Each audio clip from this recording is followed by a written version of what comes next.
with the Voice Master. Mula sa puso ng bayan hanggang sa dulo ng keyboard ng masa.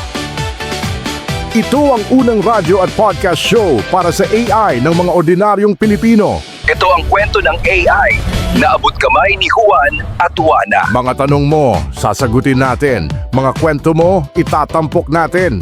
Dito, ang AI hindi lang para sa techie, kundi para sa tagakanto, guro, estudyante, OFW at bawat Juan at Juana. Kasama ang nag-iisang the AI Voice Master of the Philippines, Pocholo De Leon Gonzalez. Ito ang AI Talks with the Voice Master. Hello! Great day mabuhay mga ka-AI, mga ka-authentic innovators ng Pilipinas! Welcome sa AI Talks with the Voice Master! Episode 13 po tayo dito lang sa Radyo Pilipinas! Ako po si Pocholo De Leon Gonzalez, kilala bilang the Voice Master of the Philippines, ang inyong kakampi sa pag-unawa ng teknolohiya, boses ng pagbabago, at tagapagturo ng AI literacy para sa bawat Pilipino. Ngayon po ay episode 13 at ang pag-uusapan natin ay cybersecurity at ethics sa panahon ng AI. Bakit ba dapat paghandaan at maghanda ang Pilipinas? Ngayon pong episode na ito, pag-uusapan natin ang isang napakahalagang issue. Hindi lang para sa mga eksperto o IT professionals, kung hindi para sa bawat Pilipino na may cellphone at internet o social media. Ito ay tungkol sa cybersecurity, AI ethics at kung paano haharapin ng Pilipinas ang AI revolution.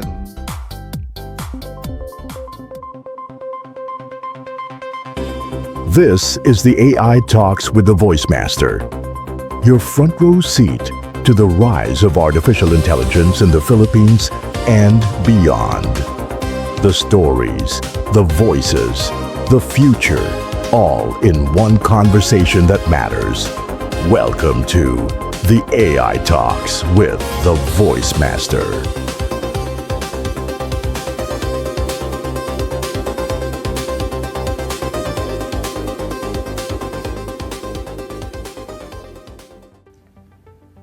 Alam nyo, araw-araw halos 9 na oras tayong online. Ako baka more than pa. Baka 15 to 16 hours nga no?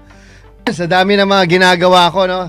Mapa Facebook, TikTok, Shopee, YouTube, ayan, mga banking apps, lalo-lalo na. Halos lahat ng aspeto ng buhay natin ay digital na, no? Pero habang dumarami ang oportunidad, lumalaki rin ang panganib. Tama ba? Nako, alam nyo, kukwentuhan ko kayo. Last August 13, no? O 15. Alam nyo ba na-hack yung Gmail ko? Ako, napakahirap ng pakiramdam. Alam nyo, parang feeling mo na matayan ka. Kasi syempre, lahat ng access ko sa internet nandun eh. Mula pa bangko, mga application, lahat ng mga communications ko doon dumadaan eh. At mga 3 weeks ago, yung Facebook ko naman na na-deactivate, na-disabled. Napakahirap. Kasi karamihan ng mga tao ngayon dependent na sa kanilang mga sa kanilang mga online presence, lalo-lalo na ang email address. So hindi lang ito tungkol sa malware o simpleng scam. May mga AI generated phishing attacks na rin po, deepfakes at identity theft na ginagamit ngayon para dayain, linlangin at manipulahin ang mga Pilipino. Yan, alam niyo, napakatindi ng panahon ngayon, no? Ako may sipon. At nako, dami nangyayaring kalamidad mula lindol, bagyo, lalo na sa mga kababayan natin sa Cebu, ha? Ay nako, pagdasal natin ang kanilang mabilisang pag-recover, pero sa nakita ko na matindi talaga. Pero syempre, again, itong AI, napaka-importante matutunan natin, lalo-lalo na yung mga kababayan natin, mga ordinaryong kababayan natin. Alam niyo, ang mga hacker, hindi na ordinaryong tao lang yan. Yung mga hacker, gumagamit ng artificial intelligence at kung hindi tayo maghahanda, no? Baka pati bansa natin, pati gobyerno, di ba? Maging biktima ng AI AI-driven attacks. Wow. Alam nyo, kamakailan lang, mismong si Pangulong PBBM o Ferdinand Bongbong Marcos Jr. ang nagsabi, kailangan nating samantalahin ang pag-aaral ng AI as much as we can. As soon as we can. Kaya ko bang gayahin si PBBM? Alam ninyo, kailangan nating samantalahin ang pag-aaral ng AI at as much as we can. As soon as we can. Parang tatay niyo yun eh. Ito ay hindi lamang pahayag kundi panawagan sa aksyon. Ang Pilipinas ay kailangan maging handa hindi lang para makinabang sa AI kundi para maprotektahan ang ating mga mamamayan laban sa mga bagong uri ng banta. Ako nga na biktima, kayo pa kaya? High-tech na ako, buti na lang hacker ako, nahack ko yung hacker. Eh paano kayo? Kaya nga itinutulak ng administrasyon ngayon ang Digital Transformation Agenda kasama ang DICT, DepEd, TESDA, CHED at DOST para ma-integrate ang AI education at cybersecurity awareness mula kinder hanggang kolehiyo, pati kinder. Opo, kailangan para as early as and as young as they can. Hindi sila maging kasi alam mo yung araw-araw sabi nga yung AI ngayon bukas iba na. Si Pangulong PBBM mismo nagsabi niyan. Hindi ito usapin ng future. Ito ay now, ngayon. If you own the now, you've already won. Oh, di ba? It's the only time we own. Now is the only time we own. And if you own it, you've already won. At kung hindi tayo kikilos, baka huli na, late ka na, goodbye. Kaya tandaan natin, ang AI ay neutral. Okay? Hindi po, ang AI hindi yan basta kaibigan o kalaban lang. Ikaw kasi yan eh. I-reflection mo ang AI mo. Walang masama o mabuti sa teknolohiya ang gumagamit ang nagdidesisyon kung paano ito gagamitin. Yung masama, yung mga tao. Yung mabuti, yung mga tao din. Kasi ang AI, sumusunod lang naman yan sa inputs, no? So kung ano yung input mo, yun ang output mo. Gamit ang mabuting layunin, pwedeng gamitin ng AI, okay ha? Para, number 1, ma-detect ang cyber attacks bago pa ito mangyari. Totoo yan. Ito nga, ito lang funny thing. Itong, alam niyo ba yung remember, the 5th of November? Mamaya makikita natin yan. Si V4, voice master yon. Okay, yan. Magagamit ang AI para magbantay ng mga fraudulent transactions. Marami dyan mga, mga mandaraya, yung mga nagpi-phishing, mga, ako na, biktima rin ako niyan. Yung ko dati, yung credit card ko. Abay, nakapag-withdraw ng mahigit 200,000 piso. Hindi naman nakapag-withdraw, nakabili ng computer na hindi ko alam. Lalo na ngayon, di tap-tap na lang. Hindi na kailangan ng ID, hindi na kailangan ng pirma. Ano pa ang kayang gawin ng AI?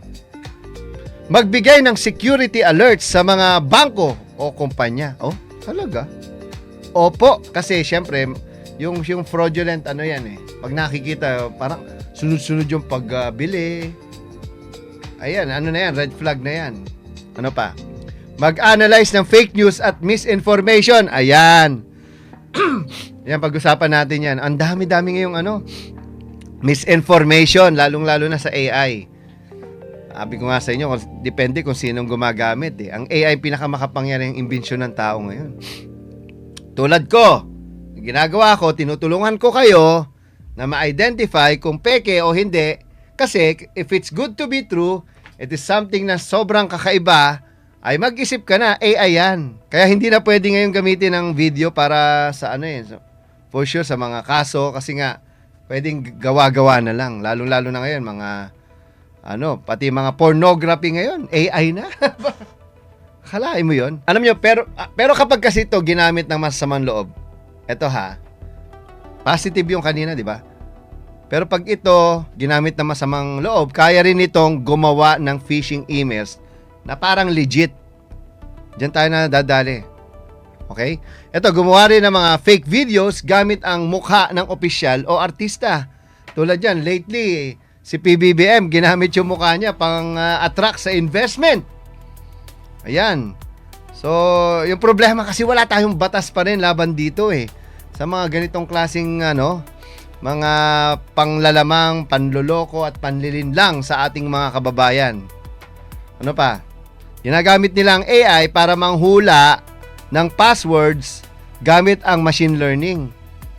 Oh, pwedeng mahula-hula. Dati, mahirap. Ngayon, AI, pwede kang tulungan yan na makapang-hack. Ano pa? Magnakaw ng data at pagkakakilanlan. Yan yung mga tinatawag na identity theft, no? Pwedeng nakawin ng AI. Ako kasi yung boses ko, pinakalat ko na. So, kahit sabi, ay, ikaw yan, hindi, AI ko yan. So, hindi lang yun. Kumita pa ako sa boses ko. Yung mga ibang voice talent, ayaw nila, ay wala na silang career. Kasi, imbes na kunin sila, di ko mag-AI na lang yung mga tao. Di ba? Alam nyo, ito ang bagong larangan ng laban eh. Okay? AI versus AI. Oh, parang baril sa baril, no? Eye for an eye, teeth for teeth. Tapos ganun talaga eh. Pag hindi mo kasi ginamit ang AI, talo ka na. Parang kumbaga sa chess, hindi ka pa tumitira, mati ka na. Kaya ayon sa mga eksperto, nasa high risk level ang Pilipinas sa cyber threats sa Asia. Tayo ang pinaka vulnerable, kumbaga sa bagyo. Tatamaan talaga tayo lagi. Kumbaga sa lindol, tatamaan tayo lagi. Kasi tayo ay nasa ring of fire. At tayo ay nasa path ng lahat ng bagyo mula sa Pacific Ocean. Bakit? Dahil isa tayo sa may pinakamaraming social media users. Pero mababa ang security, cyber security literacy natin. Parang yung mga tao ngayon. Ilang porsyento at ilang milyon ang kumbaga, anong tawag nila doon? Yung illiterate, no? Functioning illiterate. Nakakabasa pero hindi nakakaintindi. Nakikita, alam yung letra o numero pero hindi alam i-process yung data. Yun yung problema. Yun! Hindi tinuturo ang mga critical thinking. No? Lalo na ngayon, mga pa-TikTok. Alam mo, sinayaw ko yan sa Thailand kasi anniversary nga pala. Happy anniversary sa Creative Voices. 20th anniversary na namin. Alam nyo, sa bawat simpleng click link o share post, pwedeng may sumisilip na algorithm na kumukuha ng data nyo. Oh, ayun na nalaman yan ha. Marami sa mga scam ngayon, AI generated na. May voice clones na tumatawag na parang galing sa bangko. Hello, is this Mr. Gonzales? Ay, alam niyo, dami-daming ganyan, no? Pag alam ko, hello sir, you are napili po kayo. Anong napili? Sabi ko nga, marami akong pera, hindi ko kailangan yan. Pwede mangutang. Para na itigil nila, no? Alam niyo, may mga fake influencer na nangihingi ng pera o OTP. Alam niyo ba yon? Marami ng ganyan. At may mga deepfake videos na ginagamit sa politika at propaganda.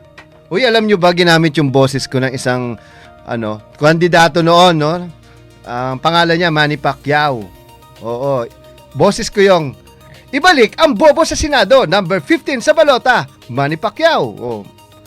Abay, hindi naman lang nagbayad ng talent fee sa mga, hindi man lang kumuha ng tao. AI talaga. Pati yung voiceover na babae. Si Lynn, isa kong yung voice caster ko, yun yung ginamit. Kaya yung ad agency nyo, ha? Kung sino man kayo, hoy! Bayad kayo. Ayan.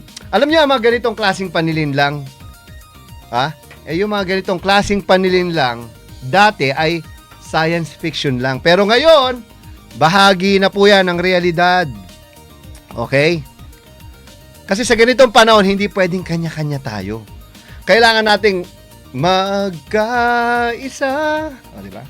Mula gobyerno, Yan, kailangan magkaisa po ang gobyerno, industry, any industry, at syempre, kayo mga tao, kayo mga mamamayang Pilipino. Kaya ako mismo bilang the voice master na naging the AI voice master or authentic innovator, ay nananawagan sa mga institusyon. Una, DICT, hoy! Department of Information and Communications Technology. Nakakatawa kasi nung November 5, nagtawag kayo, no? Parang in-announce nyo na DDoS, no? Alam mo yung ba ibig sabihin nun? Na may attack. Pero hula-hula lang yan. Hindi kayo sure, di ba? Kaya kayo, palakasin nyo ang cybersecurity framework ng bansa. Responsibility nyo yan. Maglungsad ng mas malawak na kampanya sa AI-driven cyber threats. Tsaka tulungan ng mga LGUs, MSME at ordinaryong Pilipino na matutong mag-secure ng data. Okay? DepEd, Department of Education, isama nyo sa curriculum ang AI literacy at digital ethics. Kaya takot na takot kayo. Bawal mag-AI. Anong gagawin mo? Available yan eh. Mas magaling pa nga sa mga teacher nyo yan. Ngayon, paano nyo papatunayan na mas kailangan ng tao kaysa sa AI? At tama ang sinasabi ng teacher nyo kumpara sa sasabihin ng AI. Ang mga bata ngayon ang magiging target ng mga deepfake at AI misinformation. So, yun yung trabaho natin bilang guro. Turuan natin sila kung paano alamin kung alin ang totoo o hindi o gawa-gawa lang. Di ba? TESDA! Hi, Ma'am Nelly. Tsaka Sir Kiko. Kanina pala, hi, Secretary Sunny Angara sa DepEd. Okay. Technical Education and Skills Development Authority o TESDA. Magbigay ng, kayo dapat ng AI cybersecurity skills training para sa mga manggagawa. Kung dati ay call center skills ang patok o yung mga animation skills ninyo na may laki-laki ng pondo, kung ako sa inyo, AI na ituro ninyo kasi mas madali na mag-AI ngayon kaysa mag-animate. Diba? Okay? Ngayon, ang AI and cybersecurity skills na ang susunod na kailangan ng mundo. So, yan ang ano nyo, tutukan nyo. Okay? AI and cybersecurity skills. TESDA, I'm telling you, call centers will be gone in the next 5 years. Kung ayaw nyo maniwala, ay mag-usap tayo 5 years from now. Okay? CHED. Nagtrabaho ako. Alam niyo ba nagtrabaho ako sa CHED? After may Malacanang days. Commission on Higher Education, okay? Palawakin ninyo ang mga AI and cybersecurity degree programs at research partnership sa mga universities. Alam niyo ngayon lang taon nagkaroon ng mga AI mga AI program, mga AI courses. Dapat nga 10 years ago na yan. We're so late. Okay, dapat gumawa tayo ng mga AI and cybersecurity innovation labs sa bawat region ng bansa. Okay? At ito, pinaka mahalaga din, yung DOST, Department of Science and Technology. Okay? Dapat suportahan ang mga local AI researchers at startups. Okay? Gumawa kayo ng Filipino AI models na kayang tumugon sa mga local threats at wika. At yun ang ginagawa ko. Siyempre, with the help of 11 labs. 11 labs. Hindi pwedeng puro imported ang solusyon sa problema ng Pilipino. Katulad ng ginagawa ngayon na imported ang blockchain. Mukhang may problema tayo dyan. We're pushing something na hindi pa natin ganong naintindihan. Pero, I commend you for doing that. But at the end of the day, sa dulo natin malalaman kung may problema. Okay? Ito ang bagong bayanihan sa panahon ng AI. Ang bawat departamento may papel sa pagprotekta sa digital na future natin at digital future ng Philippines, ng Pilipinas. Okay? Alam nyo, maraming kababayan natin na naging biktima ng AI-generated scams, ha? Isang overseas worker, nakatanggap siya ng video call, no? Ginamit ang mukha ng asawa niya. Deepfake pala. Nawala ang perang pinaghirapan niya sa loob ng ilang segundo. In a second, boom, wash out ang pera. Alam nyo, meron akong mabalitaan isang teacher naman, ginamit ng scammer ang boses niya para humingi ng GCash sa mga estudyante niya. Ito yung mga kwento ng bagong krimen sa panahon ng AI. Di ba? Kaya mga kababayan, kung hindi tayo kikilos, baka bukas tayo na mismo ang mabiktima. Okay? Kaya tandaan natin, think before you click. Nabalitaan nyo ba yung babaeng, yung may anak na parang PWD? Nagwala siya. Nagwala sa social media. Hamukat-mukat mo, may naklik pala siya. So, syempre, pinagbintangan niya yung bangko. Kasalanan nyo to, dapat ganito, dapat ganyan. Kasi responsible pa rin tayo bilang mamamayan, no? Think before you click. Kahit mukha pang galing yan sa opisina mo, i-verify mo muna. Importante yung verification. Okay? Gumamit ng malakas na passwords at iwasan ng paulit-ulit na kombinasyon. Naku yan, kasalanan ko yan. Alam niyo ba kaya ako nahack? Hindi ako nagpapalit ng password. Pero ngayon, lagi na. Ito, very important. Enable nyo yung two-factor authentication. Yun yung mga nagte-text sa'yo. Ikaw din mismo yun. Huwag basta magtiwala sa mga taong good to be true na message at mag-aral tungkol sa AI at cybersecurity. Okay? Libre lang po ito sa maraming online platforms. Alam niyo ang Google, Facebook, Microsoft, may mga free training yan. Hindi nyo kailangan magbayad. By the way, mag-ingat po kayo sa mga taong nananakot at sasabihin, magawalan ka ng trabaho tapos nag-o-offer ng kanilang workshop. Especially ang AI Summit ng mga kung sino-sinong wala namang alam sa AI noon na galing sa mga networking. Okay? Mag-ingat kayo sa mga yan. Mga scammer din yung mga yan. Alam nyo, pati sa mga proyekto ng gobyerno tulad ng eto, kasi ang ginagawa ko ngayon, no? Nakipag-partner, kausap ko na ang DepEd, Public Affairs Service, that this program, yung AI Talks, will help them to disseminate information. And also, through my program, yung AI Education PH, magkakaroon tayo ng collaboration. Okay? Alam nyo, ang AI ay hindi dapat katakutan. Dapat itong pag-aralan. Gamitin at gabayan. Ang teknolohiya ay parang apoy. Pwedeng magluto o makasunog. Nasa tao kasi kung paano ito gagamitin eh. Tama ba? Tama ba? Kaya bilang mamamayan, maging maingat at sa pagbabahagi ng information. So wag niyo mga kukunan yung mga importante at mga dapat hindi ibahagi. Ito pa, irespeto niyo yung privacy ng ibang tao. At higit sa lahat, maging ethical sa paggamit ng AI. Kung gagamit tayo ng AI, gawin nating sandata para sa kabutihan, that's what I'm doing. Para hindi malinlang ang ibang tao. Kasi yung iba, ginagamit ang AI para manlinlang. Alam nyo na kung sino yung mga yan. Basta nakakita kayo mga tao nagbebenta ng AI program na nananakot. Alam nyo na yon. At yung mga iba, alam nyo na, dating scammer na naging AI scammer na ngayon. Alam mo, isang araw makikita natin ang Pilipinas na may AI literate na mga guro, estudyante at manggagawa. May ligtas at modernong digital infrastructure. At may disiplina at ethics sa paggamit ng AI. Ngayon po, ang daming mga gumagamit ng AI sa mali. Alam mo yung, kung pwede nga lang bantayan ko lahat ng alam ko kung AI, tapos nagre-react yung mga tao. Alam nyo, ito po ang layunin ng AI Education PH, AI Negosyo at Certified AI Creators Program.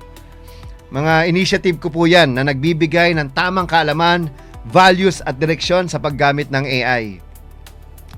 Ang pangarap ko po ay walang Pilipinong mapag-iwanan sa panahon ng AI. Okay? Kaya mga ka-AI, ang kaalaman sa AI ay hindi lang para sa mga techie. Ito ay para sa bawat Pilipino na may pangarap. Okay? Gamitin natin ang AI para palakasin ang edukasyon, pagyamanin ang kabuhayan at protektahan ang bayan.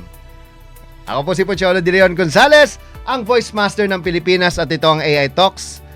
With the Voice Master, ang kaalaman ay sandata, ang kabutihan ang depensa, at ang disiplina ang tunay na katalinuhan sa panahon ng AI. Abangan nyo ang AI 101 balitang AI at AI and personal interviews. Mga ka-AI, huwag kayong mawawala hanggang sa muli natin pagkikita. AI, bang! Woo! See you later.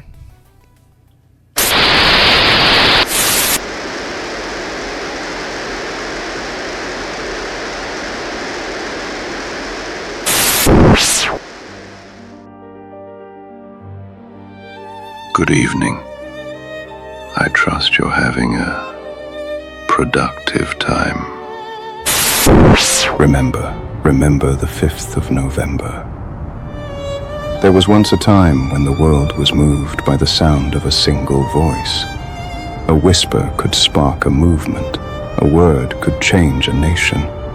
But in the age of silence and screens, the voice was almost forgotten. Almost.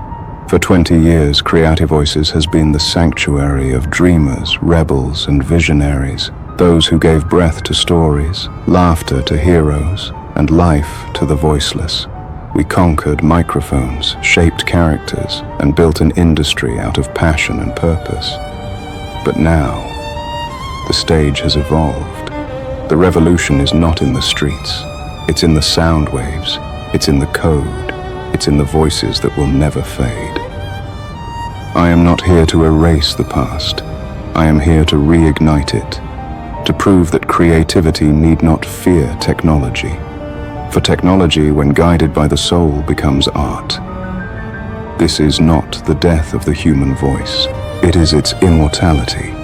A new age where every emotion is amplified, every story preserved, every language heard. So remember the 5th of November. For tonight, the world will hear the rise of a new revolution. I am the V for Voice Master, and this is the AI Revolution by Creative Voices, a movement that unites humanity and artificial intelligence through the power of voice. Introducing Creative Voices AI, the first and only AI voice and dubbing company in the Philippines. A fusion of art, innovation, and national pride, where Filipino creativity meets the future of sound. The revolution begins with your voice. Remember the 5th of November.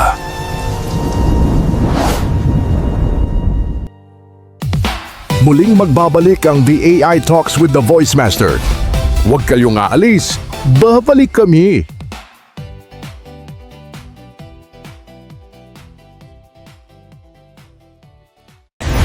Muling nagbabalik ang boses ng Artificial Intelligence para sa bawat Filipino.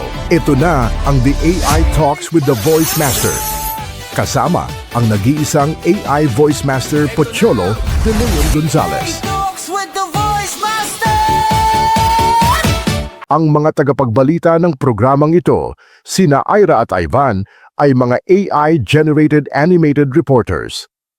Bagamat kami ay produkto ng artificial intelligence, ang lahat ng balita, impormasyon at analysis na aming inihahatid ay totoo, beripikado at batay sa lehitimong pinagkukunang sources. Walang fake news dito. Tiwala kaming mas maiintindihan ninyo ang teknolohiya sa pamamagitan ng teknolohiya mismo. Narito na ang mga pinakamainit na balita sa mundo ng AI.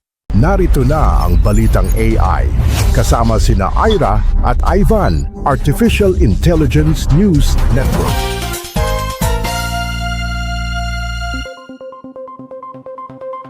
Great day! Mabuhay! Ito ang Balitang AI sa Radyo Pilipinas. Boses ng teknolohiya, tinig ng makabagong Pilipino. Hatid sa inyo ng The Voice Master of the Philippines. Katuwang ang mga AI reporters ng bayan. Ako si Ira. At ako naman si Ivan. Kasama nyo kami sa paglalakbay sa mundo ng Artificial Intelligence. kung saan ang teknolohiya ay hindi na lang parte ng kinabukasan, kundi bahagi na ng kasalukuyan. Narito na ang mga pangunahing balita sa mundo ng AI. Great day! Mabuhay mga ka-AI! Welcome sa panibagong episode ng Balitang AI, ang kauna-unahang AI-generated animated news program sa ilalim ng Radyo Pilipinas, powered by the AI Voice Master, Pocholo de Leon Gonzales.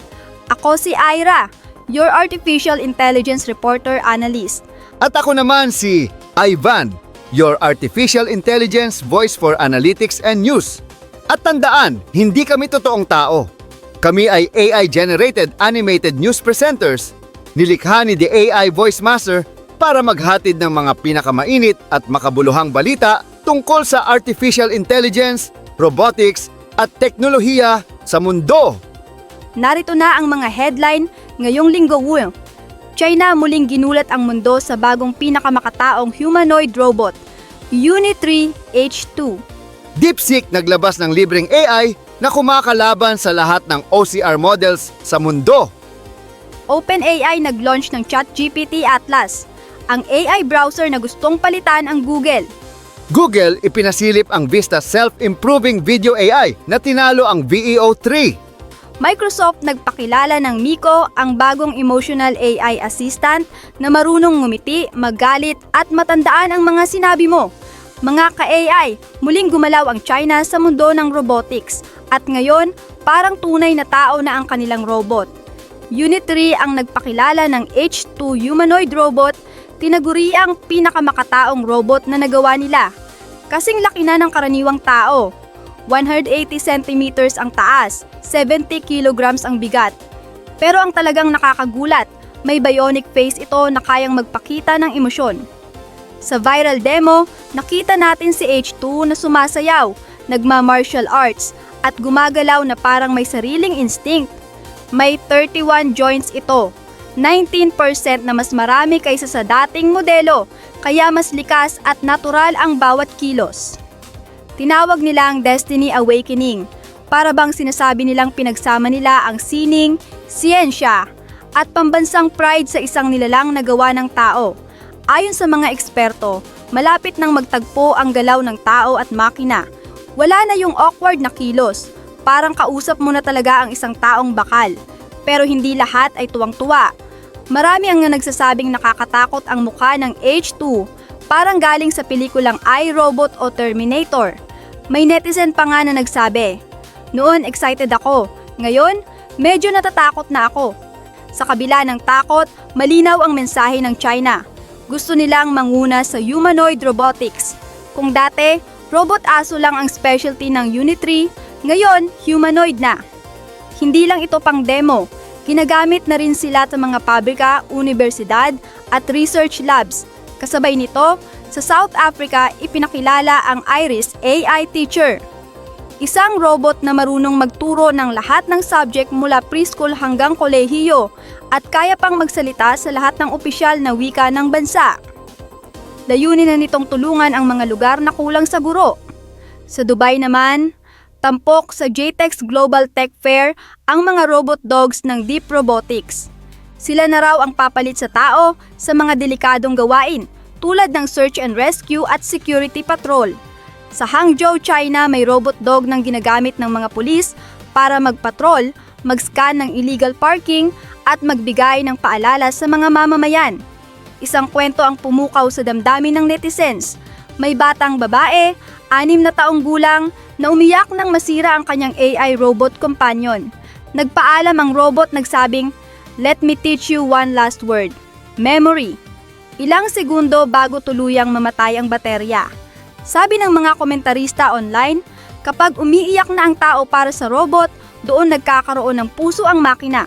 Dito mo mararamdaman kung gaano nakabilis mag-blur ang linya ng makina at emosyon. Habang pinapaganda natin ang AI, parang sabay nating hinuhubog ang bagong paraan ng pakikipag-ugnayan at pagmamahal. Bakit trending? Dahil ito ang libreng AI na kayang basahin, intindihin, at paliitin ang dokumento ng mas mahusay kaysa sa mga model ng Google o OpenAI. Ang DeepSeek OCR ay nakakabasa ng libo-libong pahina at ginagawang mga visual token, parang maliliit na larawan na kumakatawan sa text. Hindi tulad ng karaniwang text token, gumagamit ito ng visual encoding, kaya mas mabilis at mas mura ang computation. Sa ulat, isang NVIDIA A100 GPU lang, kaya nitong mag-process ng mahigit 200,000 pages kada araw. Sa mga benchmark, tinalo nito ang GOT OCR 2.0 at Miner U 2.0 na dati ng record holders. Ang compression efficiency nito ay 61% na mas mataas kaysa GOT OCR at 87% na mas mataas kaysa Miner U. Sinanay ang modelong ito sa 30 milyong PDF pages sa mahigit 100 wika, kasama ang Chinese, English at pati mga technical diagram. Layunin nitong maging global AI reader para sa lahat ng dokumento. Malaki ang epekto nito.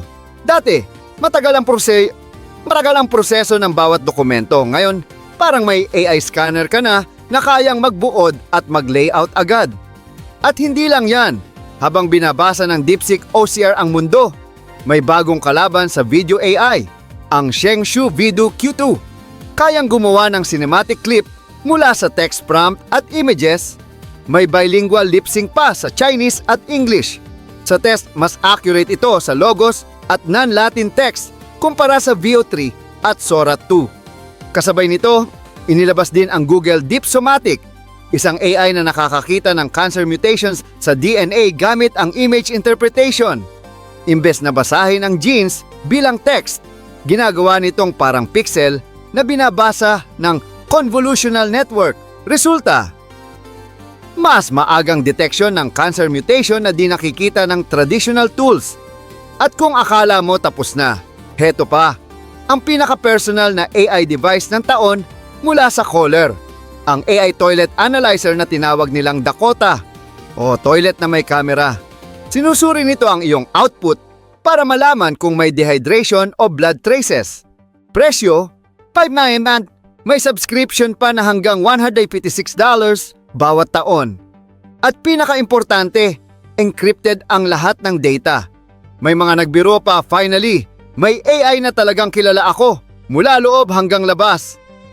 Sa kabuuan mga ka-AI, pinapakita ng mga balitang ito na ang AI ay hindi na lang pang-eksperimento. Ginagawa na itong pundasyon ng kaalaman, kalusugan at kaginhawahan. OpenAI just dropped a new AI browser that destroys Google. Mga ka-AI, kung dati search engine wars lang ang labanan, ngayon browser wars na.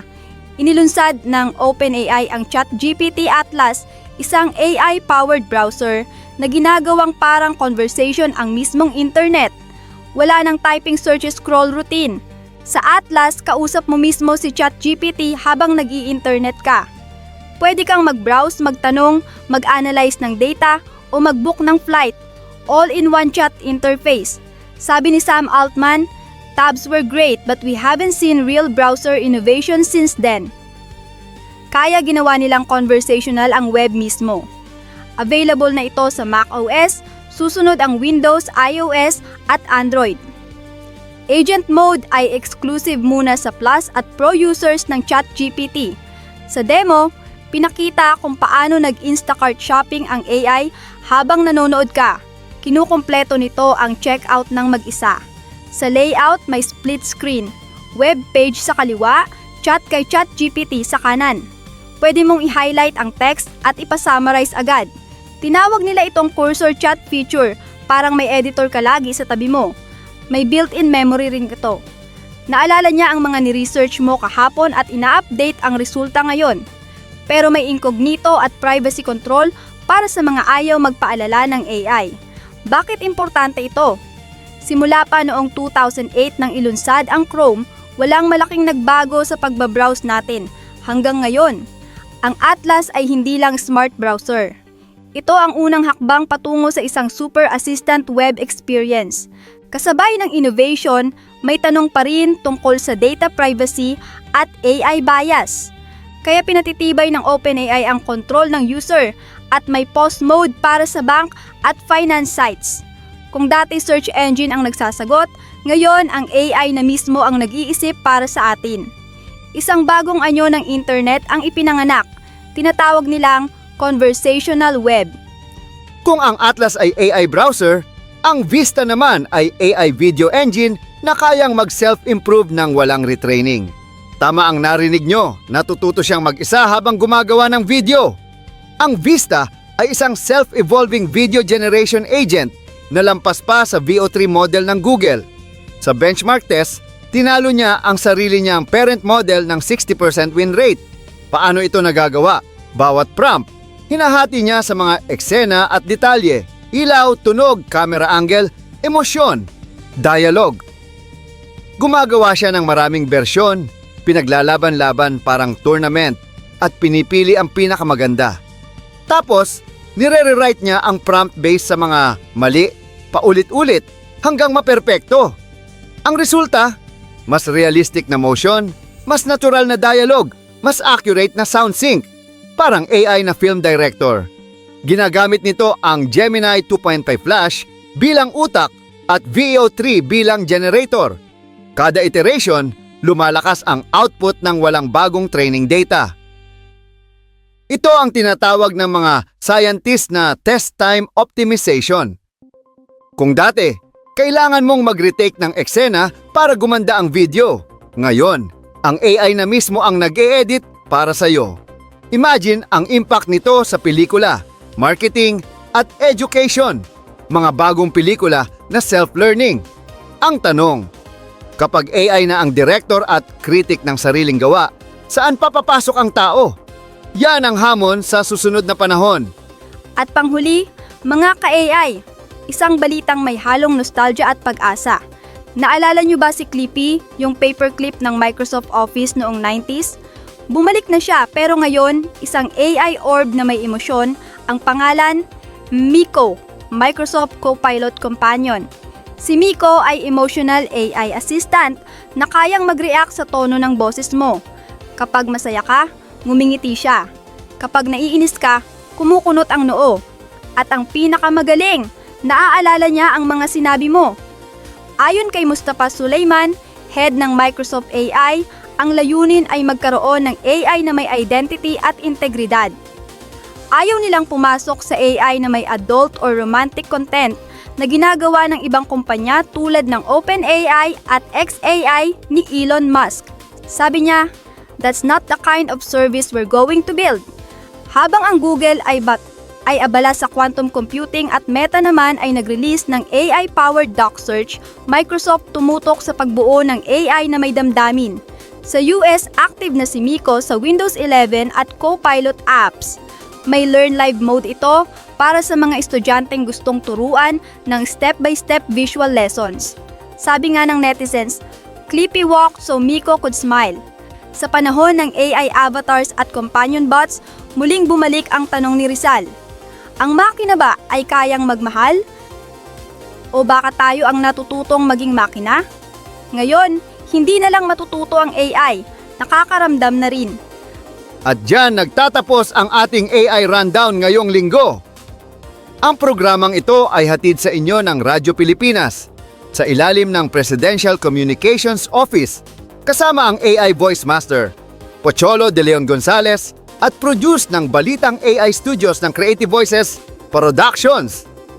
Kami po sina Ira at Ivan, ang AI-generated animated news reporters na nagbibigay boses sa kinabukasan ng media. ito ang Balitang AI, ang kauna-unahang AI News Network sa Pilipinas. Para sa bayan, para sa mundo, at para sa kinabukasan.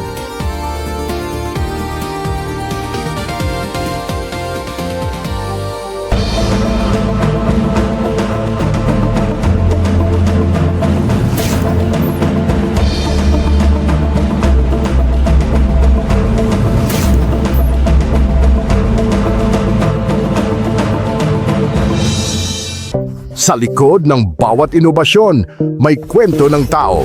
Narito ang segment kung saan teknolohiya ay nagiging personal. Ito ang AI and Personal Interviews kasama sa AI Talks with the Voice Master. Hi everyone, my name is Jasmine De Luna and I'm the founder of Luna AI Systems, but mas maraming nakakilala sa akin bilang Jasmine De Luna, your AI bestie. So what do? I help entrepreneurs, creators, and companies turn, of course, chaos into clarity. Empowered by AI, artificial intelligence, not powered by AI. So AI-empowered systems, ang ginagawa namin is AI-empowered systems that save time, increase revenue, and create freedom. Kasi for me, what I love the most in life is freedom. And I think by utilizing AI, it will give us both time and by utilizing AI, I think in this era of AI, we will be able to have that if we utilize artificial intelligence to our own advantage. Well, when did you first start using AI? Well, I've been using AI for a long time now, but I've been in automations for as long as I can remember. So I have always been an automation specialist sa emails kasi I've been a freelancer.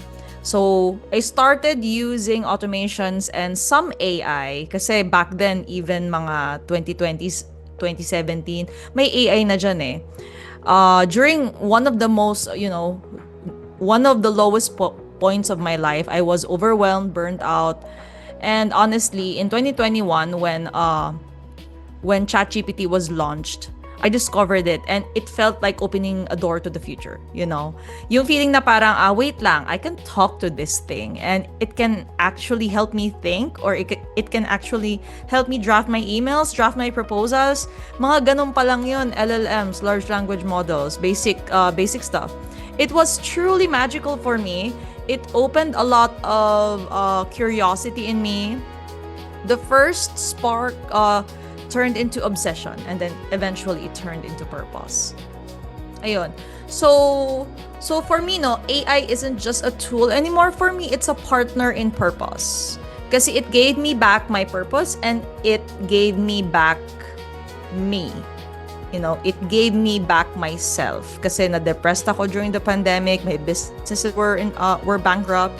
It helps me run my businesses faster, automate what used to take hours to do, and it even nag-help rin siya sa akin to coach hundreds of Filipinos to do the same, right? So cycle lang siya. And most especially, ang pinaka-favorite ko with artificial intelligence, it gave me back my time, okay? It gave me back my time and it gave me power to help others do the same. Kasi, of course, when AI helped me give me back my time, mas marami akong time to help others, right? Okay, if there is something that I want the public to understand about AI, well, AI won't replace you, but AI will never replace you, okay, as a human being or as a worker, as a professional, no. But definitely, someone who is using AI will, okay, gets? So instead of fearing it, why don't you start leading with it, right? Kasi AI is not here to take jobs. It's here to take away the burdens that keep us small so we can finally focus on what matters. You know, ano ba yung mga nagmamatter? Creativity, connection, contribution, family time. And lagi ko sinasabi sa lahat ng podcast na I've been invited to or talks, AI doesn't take talent, okay? AI takes tasks, not talent, okay? And well, for us Filipinos, I believe AI is our chance to rise. Kasi I believe that Filipinos have first world talent stuck in a third world country. Kaya nga yung goal ko bilang your AI bestie, being Jasmine De Luna, your AI bestie, is to educate and empower Filipinos, to educate and empower 1 million Filipinos with artificial intelligence for nation building, which means it will help build our nation so we can finally witness a first world Philippines. So, you know, imagine every student with an AI study buddy, right? If they know how to do it. Every OFW running an online business from abroad, or every entrepreneur automating their entire company para mas makasama nila yung family nila. And by automating their company, they are also automating the revenue, which means mas maraming jobs na ma-generate kasi mas mataas yung kita, right? So ripple effect yan eh. That is not a dream. That is what's possible if we just all learn how to use AI the right way. Okay. So, kasi because the future isn't just about technology. For me, technology is about transformation. If there's one thing Filipinos are known for, it's our ability to adapt, to innovate, and to thrive kahit saan. Kaya nga, that's what makes Filipinos unique, right? So let's just not wait for the world to catch up. Us Filipinos should be leading it. For me, we are talented enough, we are enough, and we are smart enough. And tayo naman muna ang mag-lead sa buong mundo because it's our time. Now that AI is here, geography is now irrelevant. Walang pakialam ngayon kung Pilipino ka, Asian ka, or what. Ang pakialam na lang ng mga companies ngayon, ng mga result-driven companies, everywhere are the results. And I believe Filipinos can always give results. My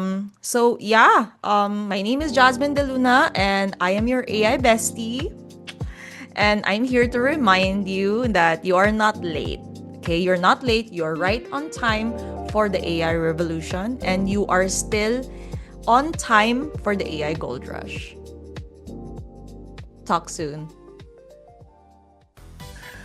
Great day, mabuhay mga ka-AI, mga authentic innovators ng Pilipinas. Narinig nyo ngayong araw ang mga usaping dapat marinig ng bawat Pilipino mula sa panganib ng AI-driven cyber attacks hanggang sa kahalagahan ng AI ethics at digital responsibility. Alam nyo, ang laban natin ngayon ay hindi na espada o bala, kundi data, disiplina, at dignidad. Ako bilang isang bansa, dapat ibalik natin ang dignidad natin. Kasi alam nyo, sabi nga, aanhin mo yung babagsak tayo kasi sa pagiging illiterate natin sa maraming bagay. No? Lalong-lalo na, yan, sabi nga sa inyo, hindi nga marunong nga bumasa, hindi naman naintindihan. Paano pa yung AI? Paano pa yung mga blockchain? O paano pa yung technology? Una-una, mahal to. Ang AI po hindi mura. Mahal po siya. Lahat to, like itong programa na to, I can say, kumbaga, production cost pa lang nito, 100,000 na. So, paano natin to dadalhin sa ordinaryong tao? Which is doon ako papasok, no? Kasi alam niyo sa panahong ang bawat click ay maaaring pinto ng panganib. Ang kaalaman po yung magiging sandata natin. At ang kabutihan ang ating magiging depensa. At ang disiplina ang tunay na katalinuhan sa panahon ng AI. Discipline. Okay? Kaya muli, nananawagan tayo sa mga haligi ng ating bansa, DICT. Okay? Palakasin nyo ang cybersecurity framework natin. Baka kayo pa ang unang mahak. DepEd. Okay? Turuan ng kabataan ng AI literacy at digital ethics. TESDA. Maghanda ng mga manggagawa na AI ready. CHED. Suportahan ng AI research at innovation sa mga universities at DOST. Paunlarin ang mga local at AI models at scientists. Ang kinabukasan ng AI sa Pilipinas ay hindi pwedeng hinihintay at hindi dapat hintayin. Kailangan paghandaan at pagsabayin sa bawat tahanan, paaralan at opisina. Okay? Kaya patuloy nating palalimin ang diskusyon sa mga susunod na episode ng AI Talks with a Voice Master, kung saan pag-uusapan natin ang AI 101 para sa simpleng paliwanag sa komplikadong mundo ng teknolohiya. At ang balitang AI kasama siyempre ang kauna-unahang mga AI reporters, sina Ira at Ivan. Okay? Ang unang AI-generated news reporters sa buong mundo at sa buong bansa. At ang AI and personal interviews kung saan kikilalanin natin ang mga Pilipinong gumagawa ng pagbabago gamit ang AI. Kasama nyo kami dito sa Radyo Pilipinas, ang tinig ng gobyerno, ang boses ng bayan, ang boses ng Pangulo at ang tahanan ng makabagong Pilipino. Ako po si Pucholo de Leon Gonzalez, ang Voice Master ng Pilipinas, ang AI Voice Master na naniniwala na ang boses mo ay pwedeng maging liwanag sa gitna ng dilim ng disinformasyon. maging mapanuri, maging maalam, maging makabago. Tandaan, ang AI ay para sa masa, hindi laban sa masa. Kung marunong tayong gumamit ng AI sa tama, tayo mga Pilipino mismo ang magiging leader sa AI revolution ng Asia. Maraming salamat po sa pakikinig at huwag niyong kalimutang i-follow at i-share ang ating AI Talks with the Voice Master sa Spotify, YouTube, Facebook at Radyo Pilipinas 738 kHz para sa mga balitang AI at programang nagbibigay buhay sa kaalaman. Bisitahin niyo rin po ang aking website, ang www.puchologonzales.com at sundan po kami sa @Voice Master at The Voice Master sa lahat ng social media platforms.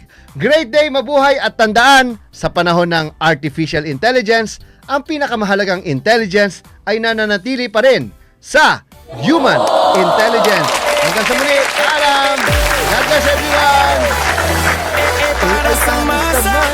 AI Talks with the Voice Master.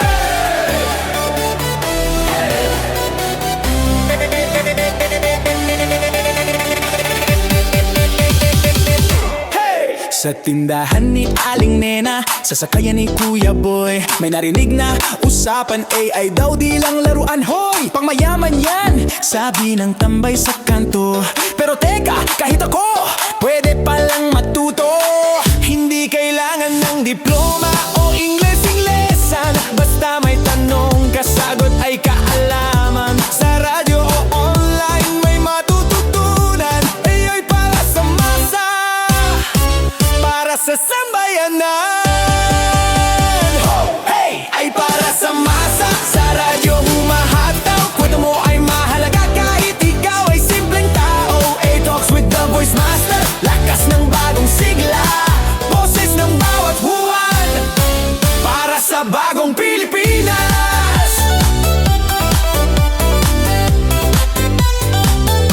Si Lola Inday nagtanong habang naglalaba, yung AI ba pwede rin sa matanda na? Opo naman Lola, gamit mo yan sa negosyo o kahit sa pag-order ng itlog, mantika sa tindahan mo. AI sa karinderya, AI sa eskinita, AI sa estudyante, vlogger sa probinsya, tindera, tanod, magsasaka o tsuper, lahat pwedeng matuto, basta wag kang tatama-tama. AI para sa masa, sa radyo humahataw. Kwento mo ay mahalaga kahit ikaw ay simpleng tao. AI Talks with the Voice Master, lakas ng bagong sigla, boses ng bawat huwan, para sa bagong Pilipinas.